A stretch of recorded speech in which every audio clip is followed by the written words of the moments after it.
পবিত্র ঈদুল আজহা উপলক্ষে জাতীয় নাগরিক পার্টির নেতাকর্মীদের সাথে ঈদ পুনর্মিলন অনুষ্ঠানের আয়োজন করা হয়েছে।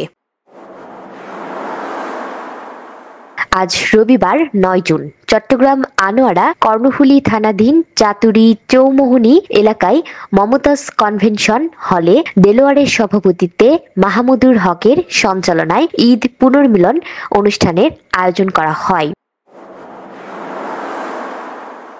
উক্ত আয়োজনে প্রধান অতিথি হিসেবে উপস্থিত ছিলেন জাতীয় নাগরিক পার্টির কেন্দ্রীয় নির্বাহী সদস্য জুবাইর মানিক, সাবেক জেলা সমন্বয়ক আকাশ নূর, সমন্বয়ক ওবায়দুর রহমান আফসার, চট্টগ্রাম সরকারি হাজী মোহাম্মদ মহসিন কলেজের বৈষম্য বিরোধী ছাত্র আন্দোলনের সহযোদ্ধারা, মোহাম্মদ এমদাদ, ইফতার বিন সাদ, লোকমান হাকিম, আরাফাত জামিল সহ আরো অনেকেই।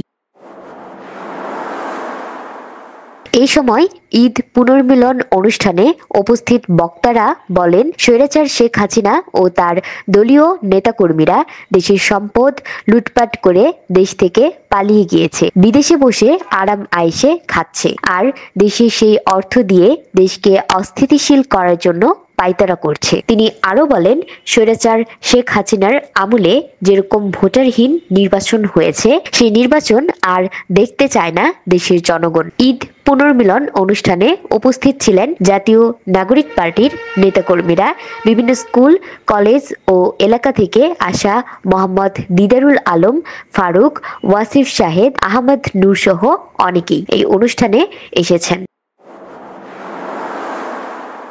চট্টগ্রাম আনোয়ারা থেকে সুস্মিতা খাতুন, দিগন্ত টিভি।